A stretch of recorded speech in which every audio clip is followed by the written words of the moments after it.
something deeply rooted in that. And we're going to talk about that too. Money is the excuse that is being used because, I mean, money can't speak. So how can it can't do anything? So how can it, make you feel like, oh, because she has more money, she's better than me? It's not a money issue. It's not a money issue. Go ahead, Miss Felicia. I think there's I agree with what Bahiyah said and what Apryl said, but I think we have to be real. That if the wife was making more money prior to them getting married, then of course that's a conversation that should have been addressed prior to marriage, because I'm just talking about marriage. So if you're dating somebody, that's a whole nother story. But if you got married to them and you knew that prior to going into the marriage, it should have been discussed. But sometimes that's not the case. So like I'll use myself as an example. When we got married, we both had careers, and I think we were making about the same amount. But shortly after we got married, my husband lost his job. So some things changed, and because like Bahiyah said, when your self-worth is attached to what you bring in the household, it does bother you. So if I'm running around the house like, I'm the man. I make the money. I made the bacon. I bought it. I fried it up. I cooked. So you need to do what I say do. Then that would cause some problems in our marriage. And I can see why men think that the number one thing that I hear from men is these independent women get on my nerves. Mm-hmm. And I'm like, well, the woman is supposed to be independent until she hooks up with the right man and gets married, and then they should become interdependent. But that doesn't always happen. It does. So Amen. Miss Pam, words of wisdom from the lovely Pam. Well, I think that in 2014, a lot of men feel like that because a lot of women attitude is just that way.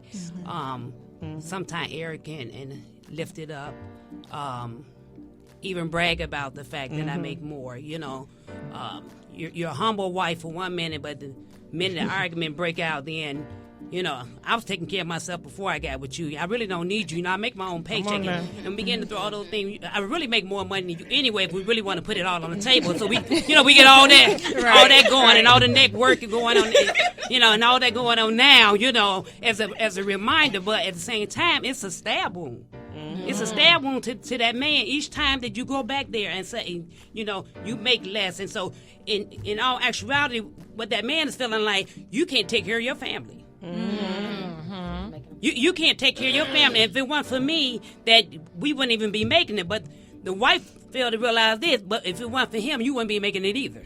Come on now. Okay. And the Bible says pride cometh before the fall. But I want to say this as well. If that is the case, I'm going to be the little man on this thing here. I all of a sudden I find out that my wife is making more money than me, and society has placed it now where the man is always supposed to be the breadwinner, and now that paradigm switch happens where he's not making enough money. How do you deal with the pride of the man that is fallen? Because now, even if it's right or wrong, how do you deal with that pride of the man that is fallen? Because now he feels that society and maybe his wife, as well as Pam was saying, is putting him down. They're not the head of the household because of money alone. You got to give that man his respect. Mm-hmm. You have to respect him. You can't allow him to feel like just because now, like Felicia's husband, he lost his job. But because he loses his job, do you, what they say, step on somebody when they're down? You don't do that. That's your time to be the wife and encourage and empower him and let him know that he's still the head. And so I think that's just really boils down to the mutual respect, because you wouldn't want anybody to do that to you.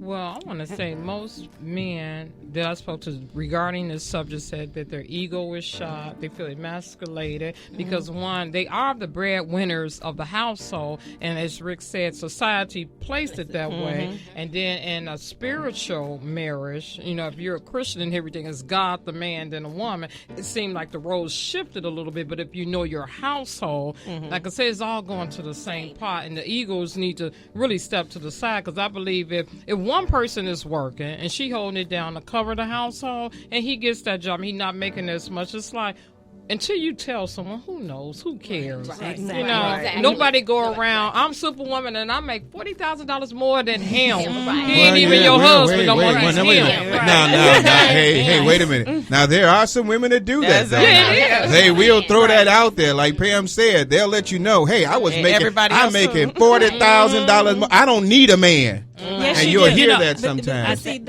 I'm sorry. But I think they need to realize this too. The man is still the breadwinner, even though he may bringing in fewer slices of bread than you are. Does not change the fact that if you really look at the whole loaf instead of the individual slices, then the marriage can be so much stronger. But so many times we're looking at, you brought in 3 slices of bread, and I brought in the other 12, But we don't look at it like that. Just look at the entire loaf, Exactly. And God can do so much more that way. But when we have decided to count the slices, then that's where the problem come in the marriage. When you count the slices, as you say, you're living as roommates, and you're only married on a sheet of paper. When you are actually living as one, you don't divvy things up like that. Everything is as one. But I do want to address one of the things that you said about the way society plays things. And feed it into society. We need to stop allowing society to define our households. We need to start defining it ourselves. And just because you're not literally the breadwinner does not mean you're not the head of the household, because your worth is not defined by how much you bring in. It is defined by the love that I have for you, the love you have for yourself, and the love you have for this family, and the confidence that I have in my husband to make decisions.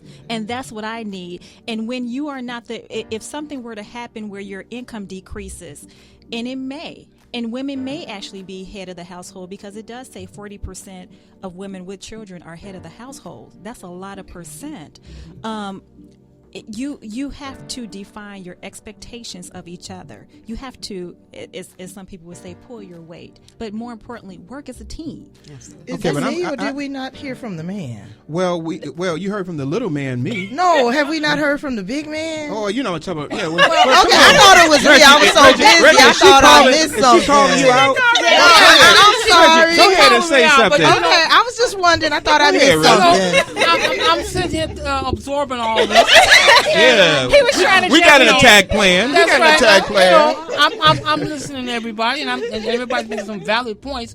But the one thing I will say, there are women, and not to beat nobody down, but because I know some, that when they make more money than the man, even though the man is out there working 16, 17 hours a day and still can't make the money she she steps on him. And what does that do for his confidence? What does that do for the love that he has for his house? Now, I know some of them that's going to go out there and they're going to still do the best they can for their home, but then all of a sudden you're going to grow resentment. You're going to end up having a problem that you're not going to be able to repair after a while. And it's because that man is being made to feel like, well, because I don't make the money that you make, I'm under you.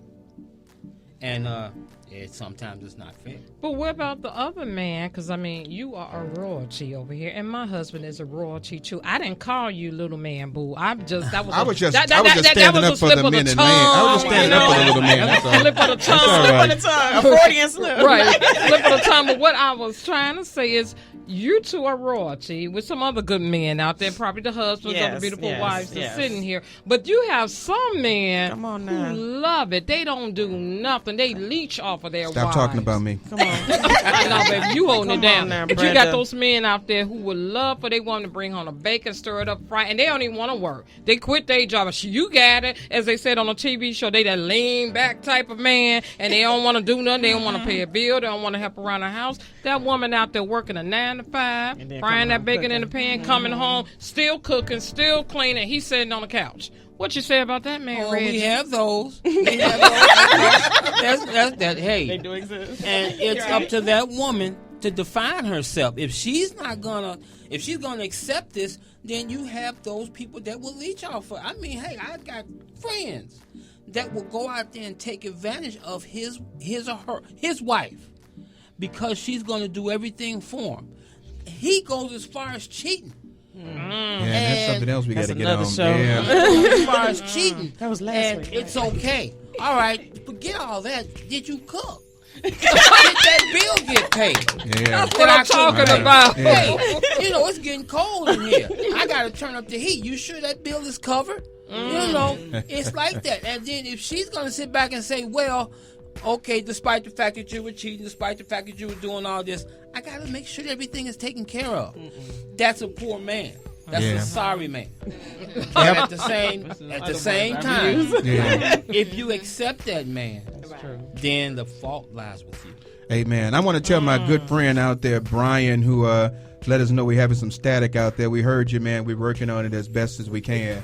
So we've heard that it's fixed. So let me know everything is good on your end. This is one of our good, loyal Facebook people that contact us all the time. Love you, man. Thank you for listening. Okay, so now we're talking about this. We got a couple of more minutes before we can go to our station and break. What you got, baby? Hey, here we go. She's taking over, making little man step down. What you got to say, girl? You are not a little man. I know so let's that. not Thank go you, baby. there. Keep on but talking. Before we go to our commercial identification break, I want to put the main thing on the table. Go ahead. Do that.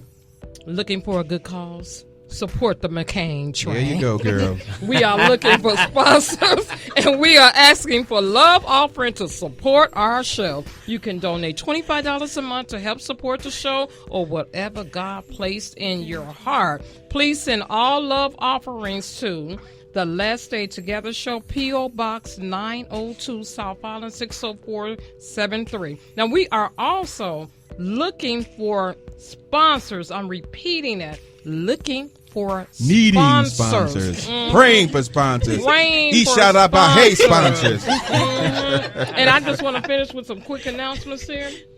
Get ready for the Gospel Superfest live in Chicago on Saturday, March 22nd at the House of Hope Arena, 752 East 114th Street, Chicago, Illinois. For more information, please call 1-800-219-0337. Again, that number is 1-800-219-0337. And we'd like to send our condolences to the Cow family, to Talise and Tony. Talise's mother passed today. You are in our prayers. Amen. And another I can't say shout out, but we are sending our prayers for our photographer, her father, Fred Brown, for his illness. We're praying you on through.